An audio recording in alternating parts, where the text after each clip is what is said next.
हम लोग मोल पे थे, मोल को ही आगे बढ़ाए थे, ठीक है। अब हम मोल को और आगे बढ़ाते हैं, क्वेश्चन से ही शुरुआत करते हैं। यदि आपने लेक्चर 1 और 2 नहीं देखा है तो प्लीज़ जाके देख लीजिए और उसके बाद ही थर्ड लेक्चर पे आइएगा, ठीक है। नहीं तो क्वेश्चन समझ में नहीं आएगा, फिर मेरा दोस्त नहीं दीजिएगा, ठीक है। जैसे यहाँ देखिए, हम क्वेश्चन कह रहे हैं कि 80 ग्राम क्या लिया बेटा, 80 ग्राम CH4 ले लिया, CH4 मॉलिक्यूल्स ले लिया। कितना ले लिया? 80 ग्राम CH4 मॉलिक्यूल्स लिया। कितना ग्राम लिया? 80 ग्राम। क्या क्या पूछ सकता है? पहला आपसे पूछेगा मोल कितने हुए, कितने मोल हुए, बता सकते हैं? बिल्कुल बता सकते हैं। कितना ग्राम दिया हुआ है? 80 ग्राम। तो मोल का क्या फॉर्मूला होता है? Weight by molar mass. कौन सा mass? Weight by molar mass. Weight कितना है बेटा, बोलो तो जल्दी से? 80 बाय मोलर मास कितना होता है CH4 का? इसका 12 और इसका 4, 12 4 16, तो 16 16 पचे 80, 5 मोल्स। आ गया समझ में? 5 मोल्स। यदि मोल पूछ दिया है तो दूसरा क्या पूछेगा? मॉलिक्यूल्स। क्या पूछेगा बेटा? मॉलिक्यूल्स। मोल्स पूछा है तो क्या पूछेगा सेकंड नंबर में? मॉलिक्यूल्स। दूसरा नंबर में क्या पूछने वाला है? मॉलिक्यूल्स। कैसे निकालेगा मॉलिक्यूल्स? एक मोल में कितना होता है? एक मोल में एवोगाड्रो नंबर Na, तो 5 मोल में कितना? 5 Na। खत्म जवाब। कितना आंसर हुआ? 5 Na। कितना हुआ? 5 Na। अब मान लो कोई बच्चा कहेगा कि हम भूल गए, तो n बराबर क्या बताया गया था? n बाय Na बताया गया था। n के जगह कितना पुट कर देना? 5। तो कितना हो गया? n कितना हो गया? बोलो। मोल के जगह 5 पुट कर देना, तो n बराबर कितना हो गया? 5 Na। हो गया ना? हो गया ना? बिल्कुल हो गया। आओ इधर नेक्स्ट। अच्छा, मोल पूछ दिया है, मोल पूछ दिया, मास दे के मोल पूछ दिया। मोल जब निकाल लिए तो मॉलिक्यूल पूछ दिया। अब मॉलिक्यूल जब निकाल लेंगे तो एटम पूछते हुए उसको शर्म लगेगा? नहीं लगेगा। एटम्स कितने होंगे? मान लो एटम्स ऑफ कौन कौन बेटा? कार्बन और हाइड्रोजन। कार्बन और हाइड्रोजन के एटम पूछ रहा है, कार्बन और हाइड्रोजन के एटम इसमें पूछ रहा है। तो क्या करेंगे? एक मॉलिक्यूल को पकड़ के तोड़ लेंगे। एक मॉलिक्यूल CH4 को तोड़ेंगे तो कै गो कार्बन के एटम मिलेंगे? एक, इंडेक्स देख के। और कै गो हाइड्रोजन के एटम मिलेंगे? 4 हाइड्रोजन के एटम मिलेंगे। मिलेंगे क्या? मिलेंगे।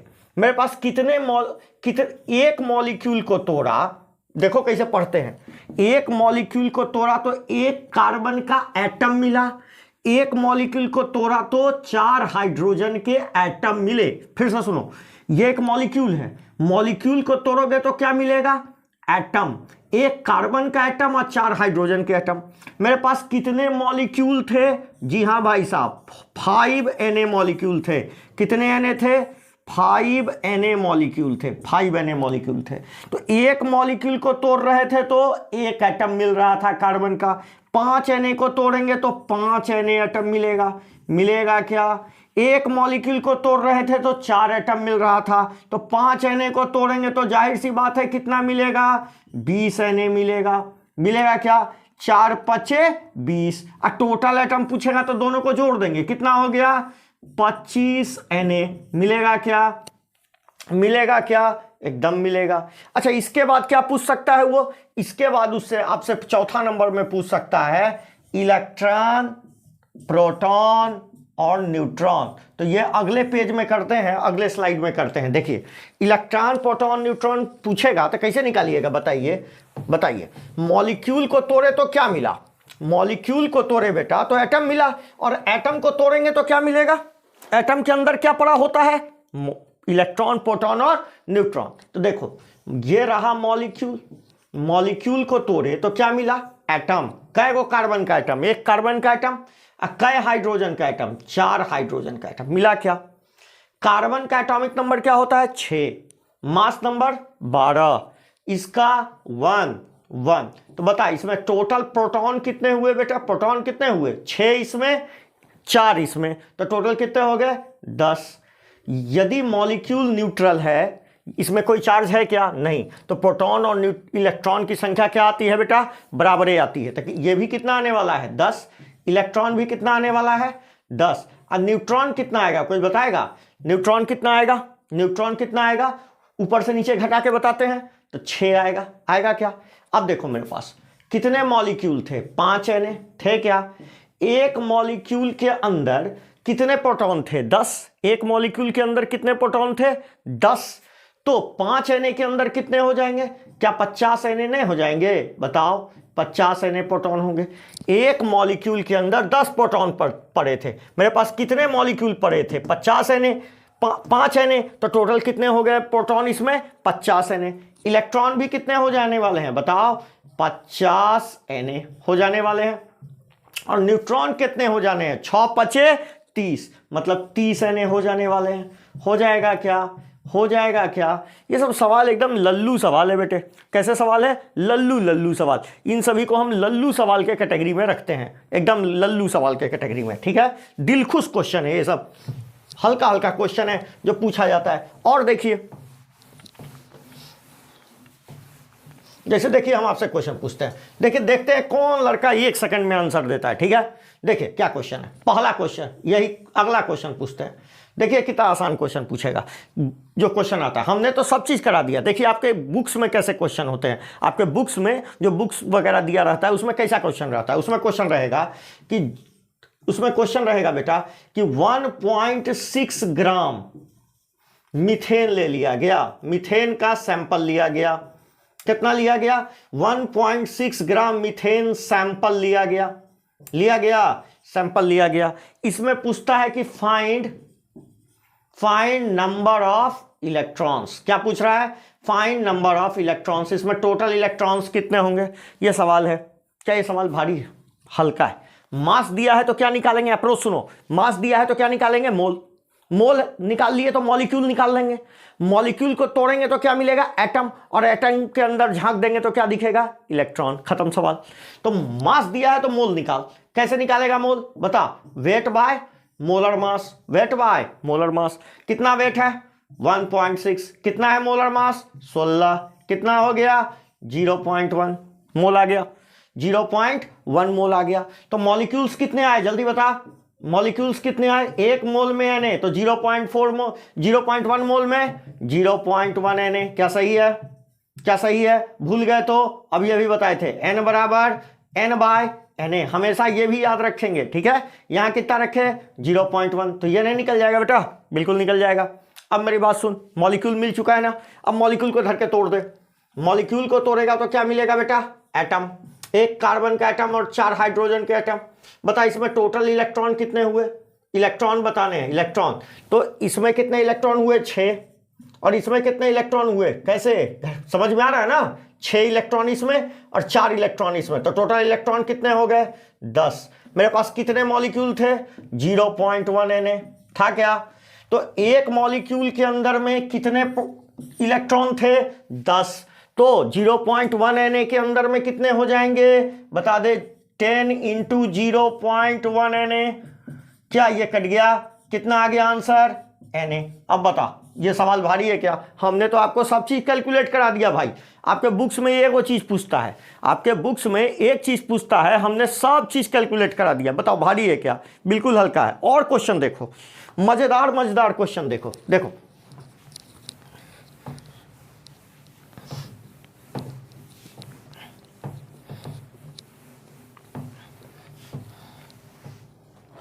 अगला देखो कहता है कि 28 ग्राम क्या लिया गया बेटा? N-3 आयन लिया गया। पहला सवाल इसमें पूछा जा रहा है। पहला सवाल, नंबर ऑफ इलेक्ट्रॉन बता। नंबर ऑफ इलेक्ट्रॉन बता। चल बताओ क्या दिया है? 28 ग्राम N3- आयन। तो पहले मोल निकाल लें इसके। कितने मोल आ गए जल्दी बता दे। मोल आ गया, वेट बाय मोलर मास। बता कितना हुआ? 28 बटा कितना बेटा? 14। आ रहा है समझ में? अच्छा, इसका मास कितना होगा? 14। नाइट्रोजन का मास कितना होता है? 14। क्या इलेक्ट्रॉन आने से मास बदल जाता है? बिल्कुल नहीं। मास नंबर में कोई फर्क नहीं पड़ेगा इलेक्ट्रॉन के आने जाने से, तो इसका मास वही रहा 14। आ रहा है समझ में? तो ये कितने मोल्स हो गए? 2 मोल्स। 2 मोल्स आयन है, 2 मोल्स आयन है। तो नंबर ऑफ आयंस कितने हो गए? नंबर ऑफ आयंस कितने हो गए बता दे जल्दी। Number of ions 2Na। नहीं हो गया क्या? हो गया। क्यों? क्योंकि 1 मोल में Na तो 2 मोल में Na आयंस हो गए। कौन से आयंस? N-3 ion. अब बता, एक आयन में कितने इलेक्ट्रॉन हुए? बोलो, 7 है तो यदि इस पर चार्ज नहीं होता तो 7 इलेक्ट्रॉन होते, मगर 3 माइनस है तो इस पर कितने इलेक्ट्रॉन हो गए? टोटल 10 इलेक्ट्रॉन हो गए। क्या एक पर कितने, एक आयन पर कितने इलेक्ट्रॉन थे? एक आयन के अंदर में कितने इलेक्ट्रॉन पड़े थे? 10। मेरे पास कितना Na था? कितना आयन था? 2Na। तो टोटल आयन कितने हो गए? टोटल इलेक्ट्रॉन कितने हो गए? 20 Na इलेक्ट्रॉन। हो गया क्या सवाल सॉल्व? हो गया क्या सवाल सॉल्व? बिल्कुल हो गया सवाल सॉल्व। आ रहा है समझ में? और देखो, मान लो इसमें दूसरा क्वेश्चन पूछता। दूसरा क्वेश्चन, चार्ज, तो ये अलग चीज है बेटा। चार्ज ऑन आयन, ध्यान देना, चार्ज ऑन आयन। अब मेरी बात सुनो, मोल तो उतने ही निकले, आयंस भी उतने निकले क्या? आयंस कितने निकल गए? आयंस निकल गए कितने? N3 माइनस के 2Na। आगे बढ़ रहे हैं इससे, मतलब आयंस की संख्या कितनी है? आयंस ऑफ N-3 कितना हो गया? 2Na। अब देख, एक आयन पर एक N-3 हैज कितना? 3 इलेक्ट्रॉन चार्ज। क्या बोलेंगे बेटा? एक आयन पर कितने इलेक्ट्रॉन का चार्ज है? 3 इलेक्ट्रॉन का है। क्या मेरे पास कितने आयन थे? 2Na है। क्या तो टोटल चार्ज क्या हो गया? एक आयन पर एक N3 माइनस पर कितना एक्स्ट्रा इलेक्ट्रॉन है? 3 इलेक्ट्रॉन का चार्ज है। आ रहा है समझ में? तो 2Na पर कितना हो गया बताओ? 6Na इलेक्ट्रॉन का चार्ज नहीं हो जाएगा? 6Na का मतलब 6.022 इंटू 10 टू द पावर 23। आ रहा है समझ में? इंटू इलेक्ट्रॉन का charge 1.6 into 10 to the power -19 coulomb. ये दोनों को जब गुना करते हैं ना बेटा, तो ये एक बड़ा यूनिट बन जाता है जिसको फराड बोलते हैं। ठीक है, आगे सीखोगे। मतलब ये कितना हो गया? 6 फराड। क्या हो गया बेटा? 6 फराड। अब फराड का कितना वैल्यू होता है? 6 इंटू 96,500 कूलम। गुना करके आंसर बता देंगे। आ गया समझ में? क्लियर हुआ? तो जब इलेक्ट्रॉन पूछेगा तो इलेक्ट्रॉन की संख्या निकालेंगे, मगर जब चार्ज पूछेगा तो जितना इस पर चार्ज दिखेगा ना, उतना इलेक्ट्रॉन का चार्ज लिखेंगे। क्लियर? अब ऐसे क्वेश्चन को ऐसे अप्रोच लेते हैं। ठीक है, तो हमने नंबर जब दिया हो तो मोल निकालना सीख लिया, जब वेट दिया हो तब मोल निकालना सीख लिया। ऐसा भी तो हो सकता है बाबू कि वॉल्यूम दिया हो, तो वॉल्यूम जब देगा तो उस केस में गैस का प्रयोग करते हैं, और यह फॉर्मूला सिर्फ और सिर्फ गैस के लिए वैलिड है। किसके लिए वैलिड है बेटा? गैस के लिए। तो अब देखो जरा यहां देखना, समझ में आ जाएगा, कोई बहुत बड़ा चीज नहीं है। तो फॉर गैसेस ओनली, और ज्यादा अच्छा कहें आइडियल गैस, तो आइडियल गैस का भी आइडिया नहीं है, इसलिए बाद में बात करेंगे आइडियल गैस। तो हम यहां लिख रहे हैं फॉर गैसेस ओनली, गैस के लिए 1 मोल ऑफ एनी गैस। क्या बोल रहे हैं बेटा? 1 mole of any gas occupies 22.4 litre at, कहां पर बेटा? At STP. अब कहोगे कि एसटीपी क्या है? एसटीपी का मतलब होता है स्टैंडर्ड टेम्परेचर प्रेशर। क्या होता है बेटा? Standard temperature pressure. ये तो इसका फुल फॉर्म हो गया। मतलब क्या है कि टेम्परेचर लेना है आपको कितना डिग्री सेल्सियस? 0 डिग्री सेल्सियस या 273 केल्विन। कितना लेना है? 273 केल्विन। अब प्रेशर लेना है बेटा 1 atm। कितना लेना है? 1 atm।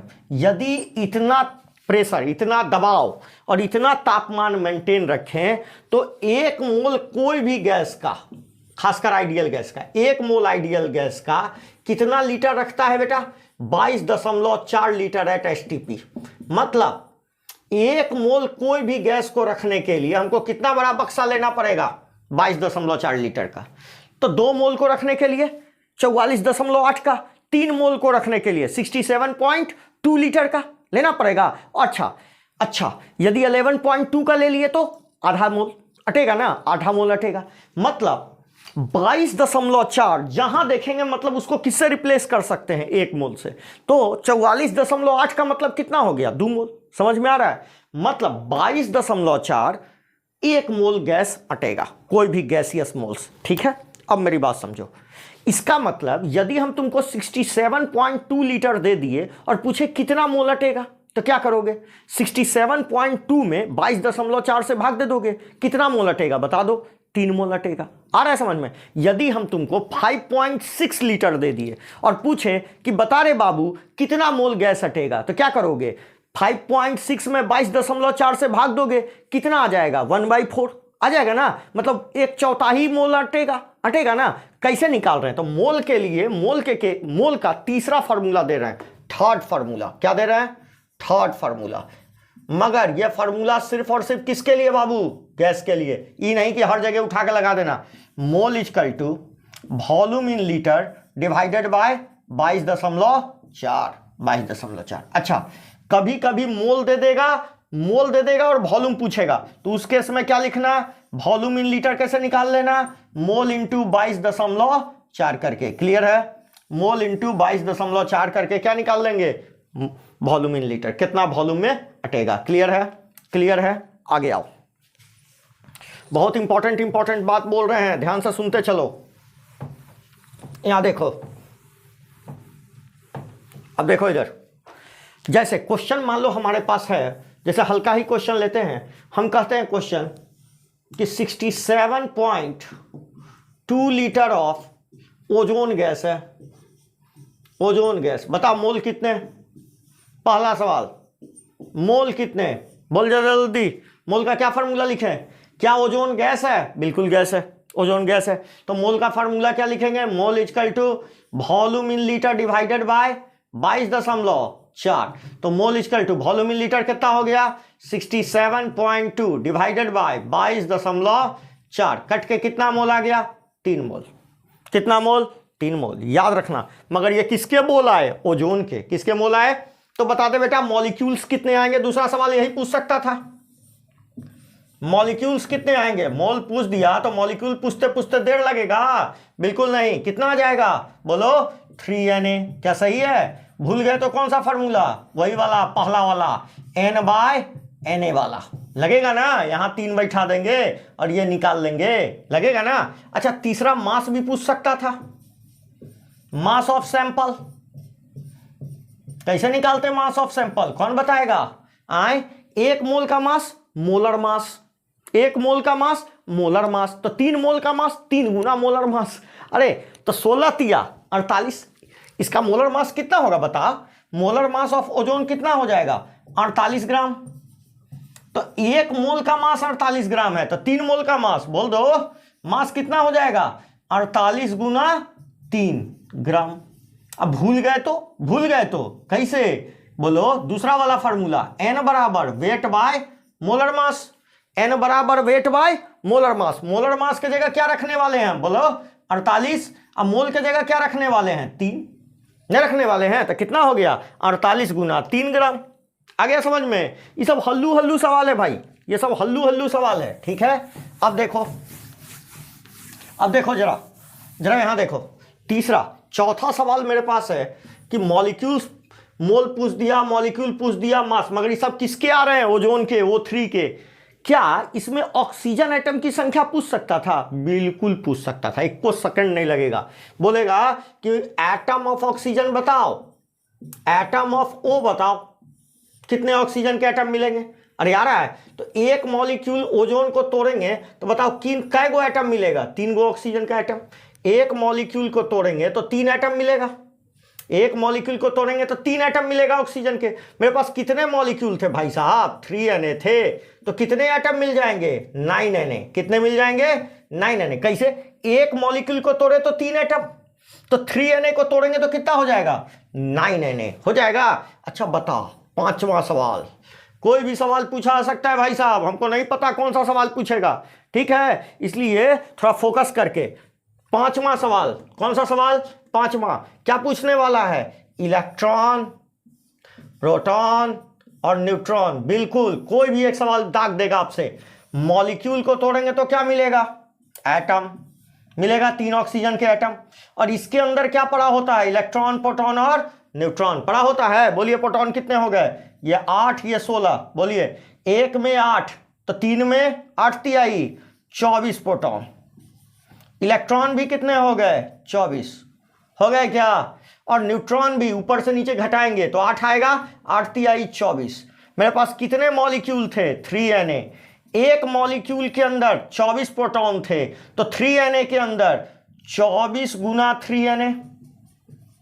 एक मॉलिक्यूल के अंदर 24 इलेक्ट्रॉन थे, एक मॉलिक्यूल के अंदर 24 इलेक्ट्रॉन थे तो 3Na के अंदर 24 गुना 3Na इलेक्ट्रॉन हो जाएंगे। हम जैसे बोल बोल के बोल रहे हैं वैसा ही बोलना है। एक मॉलिक्यूल के अंदर 24 न्यूट्रॉन थे तो 3Na के अंदर 24 गुना 3Na न्यूट्रॉन होंगे। होंगे क्या, होंगे क्या, क्या ये सवाल सही है। आइए हम आपको इसमें गलती होने वाला क्वेश्चन बताते हैं। जानते हैं, देखिए इसमें जो गलती होने वाला क्वेश्चन है वो जरा देखिए। बहुत बेहतरीन क्वेश्चन बनाया जाता है और लड़का आसानी से गलती कर देता है। देखिए क्वेश्चन है कि 22.4 litre of water at 25 degree Celsius find moles. और डेंसिटी दे दिया 1 ग्राम पर ml। पानी का डेंसिटी दे रखा है। लड़का जानते हैं क्या करेगा, आप देखा गया ना, ताऊ वॉल्यूम दिया हुआ है, क्या लिखेगा, मोल बराबर volume in litre divided by 22.4, मतलब 22.4 डिवाइडेड बाय 22.4 कट के कितना मोल बता दिया, जो कि क्या है, रॉन्ग। पूछो क्यों, इसलिए कि यहां कहीं कहा है कि वाटर गैस है, नहीं ना कहा है, तो वाटर को आप गैस कैसे ले लिए। ये फार्मूला हम सीधे सीधी गैस के लिए लगाए हैं। अब तुम ही सोचो 25 डिग्री, अभी का तापमान 32-33 डिग्री है। जाड़ा में क्या होता है, जाड़ा में 25 डिग्री के आसपास, 25-35 डिग्री के आसपास होता है। चाहे तुम्हारे रूम में फ्रिज अथी चल रहा होगा, एसी चल रहा होगा, वहाँ का तापमान लगभग 25 के आसपास होगा। 22-23 पर लोग रखते हैं जनरली एसी को। तो अब बताओ, क्या वहाँ जो पानी रखा रहता है वो गैस हो जाता है? बिल्कुल नहीं, पानी रहता है। इसका मतलब 25 डिग्री पर वाटर लिक्विड होता है, और लिक्विड के लिए तो फार्मूला लगवे नहीं करता है।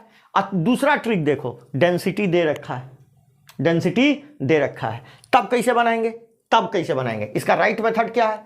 वॉल्यूम कितना दे रखा है बता, वॉल्यूम दे रखा है 22.4 लीटर। इसको मिलीलीटर में बदल दे, 1000 से गुना कर दे तो कितना हो जाएगा, 22,400 ml। 1000 से गुना किए तो क्या सही है, 22,400 ml। क्या हो गया बेटा, 22,400 ml हो गया क्या, 22,400। अब देख डेंसिटी कितना दे रखा है, 1 ग्राम पर ml दे रखा है। और डेंसिटी बराबर क्या होता है बेटा, मास बाय वॉल्यूम। तो मास कैसे निकाल ले, बता दे मास कैसे निकाल ले। मास इक्वल टू हो गया डेंसिटी इंटू वॉल्यूम। डेंसिटी कितना है बता दे, 1 ग्राम पर ml। वॉल्यूम कितना निकाले हो, 22,400 ml। क्या ml कट गया, कितना आ गया, 22,400 ग्राम। मास आ गया 22,400 ग्राम। अब जब केमिस्ट्री में मास और वेट एक के चीज है, मतलब समझ लो ये वेट आ गया, ठीक है। केमिस्ट्री में मास और वेट दो चीज नहीं होता, एक ही चीज होता है। तो वेट आ गया। बता, पानी का मोलर मास, वाटर का मोलर मास किसको किसको याद है, हाँ जी 18 ग्राम होता है क्या। बस यही दोनों को तो डिवाइड करना था, मोल आ जाता। वेट बाय मोलर मास, बोलो वेट कितना है, 22,400। 22,400 डिवाइडेड बाय 22,400 डिवाइडेड बाय कितना बेटा, 18। जो आया वो मोल। समझ में आया, ऐसे सवालों को कैसे अप्रोच लेते हैं, समझ में आया। नेक्स्ट बात काफी इंपॉर्टेंट, मगर मान लो कुछ ऐसा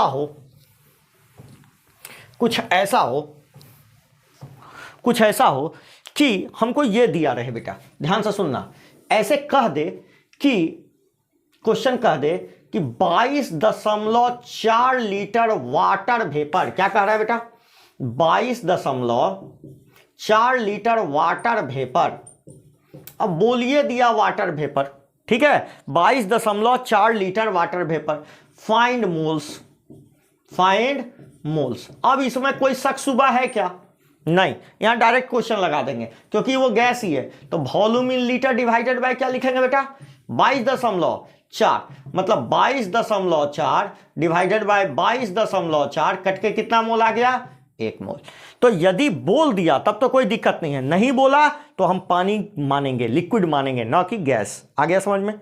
अब देखो, मोल निकालने के, ध्यान से सुनना, मोल निकालने के हमारे पास कितने फार्मूले आए, कितने फार्मूले हमने कलेक्ट किए? अभी तक जो भी पढ़ा उसमें कितने फार्मूले कलेक्ट किए? 3।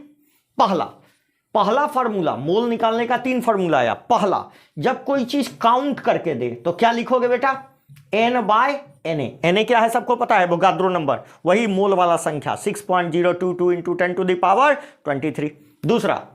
दूसरा वेट बाय मोलर मास। यह फार्मूला कब लगाते हैं? यह फार्मूला कब लगाते हैं? जब कोई चीज तौल के देगा, जब कोई चीज वजन करके देगा तो क्या लगाएंगे? वेट बाय मोलर मास। और तीसरा फार्मूला, जब कोई गैस होगा तो volume in litre divided by 22.4। और यही 3 फार्मूला पर पूरा मोल घूमता है। ध्यान से देख लो, क्या फार्मूला है? नंबर बाय Na, जब कोई चीज काउंट करके देगा, वेट बाय मोलर मास, और वॉल्यूम इन लीटर बाय 22.4। अच्छा, नीचे वाले शकल को ध्यान से देखो, नीचे वाले चीज को ध्यान से देखो। एक्चुअली में ये क्या है? Na, M और 22, ये सब 1 मोल है। क्या है? 1 मोल। मतलब आज के बाद कोई तुमसे पूछे कि 1 मोल से क्या समझते हो, तो तुम बोलना 3 चीज समझते हैं भाई साहब, 3 चीज समझते हैं। 1 मोल का मतलब क्या होता है? अभी तक तो हम नंबर जानते थे। 1 मोल जैसी बोले कि 1 मोल क्या होता है, तो तुम बोलना कि बाबू तुम जानने में क्या इंटरेस्टेड हो? 1 मोल का मतलब जानना। यदि तुम नंबर में जानना चाहते हो तो Na नंबर एज्यूम कर लो। मतलब कितना एज्यूम कर लो? 6.022 इंटू 10⁻23। इतनी संख्या सोच लो, 1 मोल हो जाएगा। दूसरा, यदि तुम मास में जानना चाहते हो तो कोई भी सबस्टांस का मोलर मास ग्राम में लिख दो। जैसे कैल्शियम है तो 40 ग्राम लिख दो, मैग्नीशियम है तो 24 ग्राम लिख दो, ग्राम में लिखना है। CH4 है तो कार्बन का 12 और इसका 16 ग्राम लिख दो, ग्राम लिखना पड़ेगा भाई, ठीक है? मोलर मास को ग्राम में लिख दो। या वाटर है तो कितना लिख दो? 18 ग्राम लिख दो, ठीक है? आ गया। और तीसरा बेटे, तीसरा हम बोलेंगे कि आप 22.4 लीटर वाला बक्सा सोच लो। मतलब 1 मोल बोलते ही आज के बाद 3 चीज फटाक से दिमाग में आ जाना चाहिए। इतना नंबर 6.022 इंटू 10⁻23, मोलर मास इन ग्राम, या 22.4 लीटर। इसका मतलब ये तीनों इक्विवेलेंट होते हैं। यदि हम एक ऐसा बटखरा बनाए जिस पर हम क्या चढ़ा दें? इतना नंबर, मोलर मास इन ग्राम और 22.4, तो ये तीनों इक्विवेलेंट होंगे, तीनों का पलड़ा बराबर होगा, क्योंकि ये तीनों किसके बराबर हैं? 1 मोल के बराबर। आ गया समझ में? क्लियर है? तो यहां के आगे हम रोज अब लेक्चर अपलोड करेंगे, चाहे कुछ भी हो जाए, हर डे लेक्चर मिलेगा, ठीक है? हर डे का लेक्चर मिलेगा और हर डे आपकी पढ़ाई चलेगी, ठीक है? केमिस्ट्री, फिजिक्स, बायोलॉजी सब का लेक्चर अब अपलोड कर दिया जाएगा जल्दी से जल्दी। कल भी लेक्चर आएगा, परसों भी आएगा, अब किसी भी दिन गैप नहीं जाने देंगे, प्रॉमिस। चलिए, थैंक यू।